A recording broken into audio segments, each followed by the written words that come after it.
Welcome to Ferry, the show that gives you random film reviews through my perspective. Here's a simple question for all of you. Do you like to watch or getting free stuff? Of course you do. Who doesn't?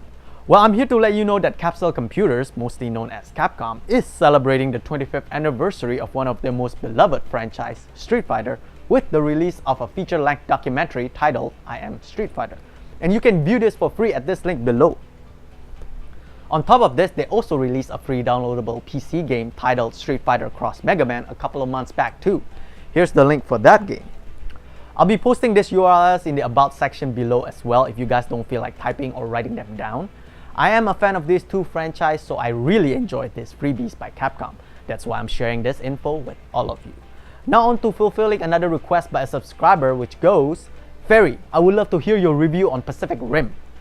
Ye ask and ye shall receive, my friend. We always thought alien life would come from the stars. But it came from deep beneath the Pacific. What the hell is going on? The first kaiju made land in San Francisco. The second attack hit Manila. And then the third one hit Cabo. And then we learned this was not gonna stop.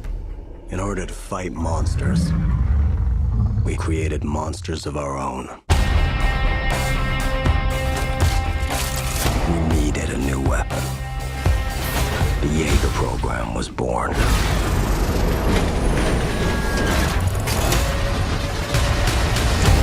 Two pilots, our minds, our memories, connected.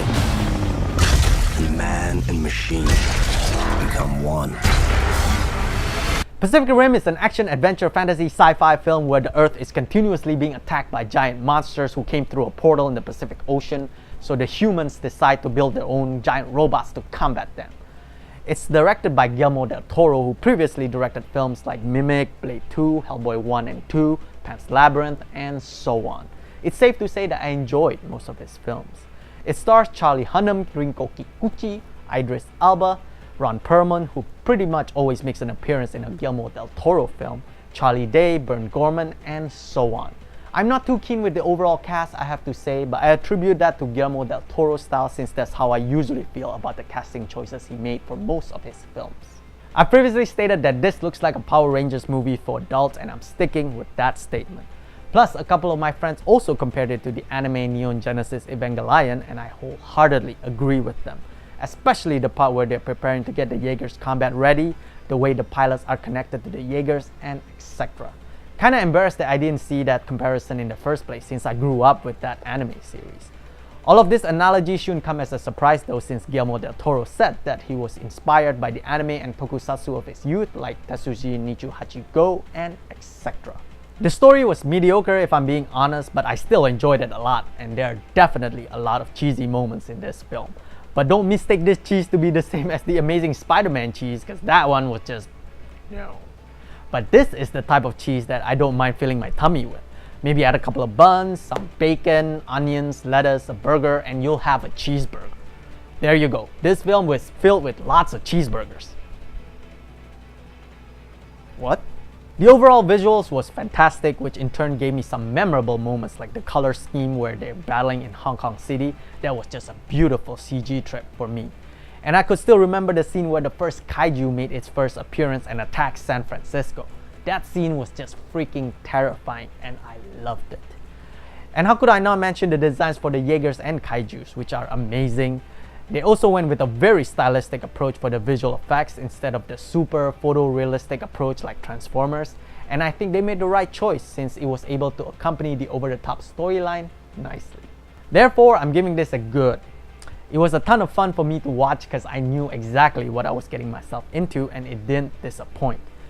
With that said, I can understand that this film is not for everyone since nostalgia was a really huge factor for me. And here's some good news for people who like this film. Apparently, Pacific Rim 2 is going to happen after all. It's initially thought that it wasn't going to happen since the box office numbers for it in North America is not too satisfactory. However, it's a completely different case for the worldwide box office numbers, so there you go. The people of the world have spoken, so make it.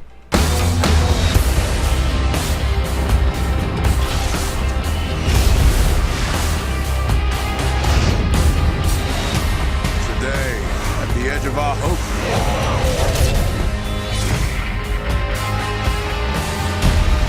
at the end of our time, we've chosen to believe in each other.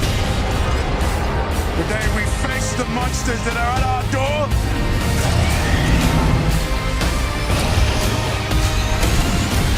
Today we are canceling the apocalypse.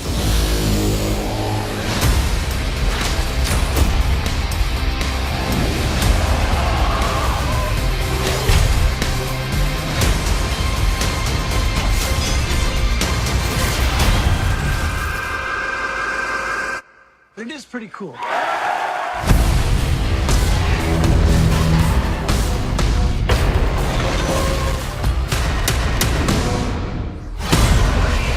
Pacific Rim.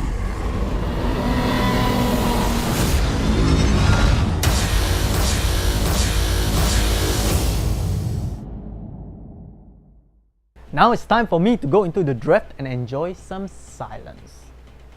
You'll get what I mean if you've seen this film. And if you haven't yet, that basically means it's time for me to kick myself out of here. But before you and I go, be sure to post any sort of comments you might have below. And if you have any film review requests, that would also be the place to post them. Additionally, if you like the show, you can show us your love and support by subscribing. It's just one click away, super simple. So you'll be in the know as to when the newest episode is being posted and etc. But that's it, folks. I'll see you at the next review.